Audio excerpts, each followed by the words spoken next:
তোমরা যারা সপ্তম শ্রেণীতে পড়ো, তোমাদের প্রথম ইউনিট টেস্টের জন্য ইতিহাসের দ্বিতীয় অধ্যায় থেকে এই প্রশ্নমান 2-এর প্রশ্নগুলি অবশ্যই করে যাবে। তোমরা কমন পাবে।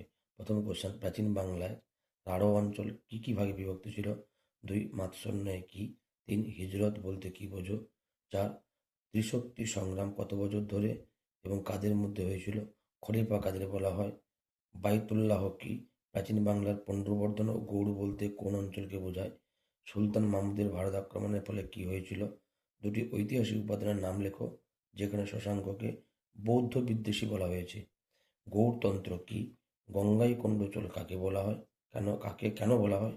খিলাফত কি? লোট ও মোহচিহ কি? সুলতান মাহমুদ কবে কি উদ্দেশ্যে ভারতবর্ষ আক্রমণ করেন? গৌড়ব সম্পর্কে সংক্ষেপে লেখো। সমতট বলতে বাংলায় কোন অঞ্চলকে বোঝায়? কৈবর্ত বিদ্রোহের দুজন নেতার নাম করো। বল্লাল সেনের লেখা দুটি গ্রন্থের নাম করো। তরাইনের প্রথম ও দ্বিতীয় যুদ্ধ কবে কাদের মধ্যে হয়? রাজা বল্লাল সেন স্মরণীয় কেন? কে কবে পাল বংশের প্রতিষ্ঠা করেন? পঞ্চরত্ন কারা? পাল যুগের দুজন শিল্পীর নাম লেখো। চর্যাপদ কি?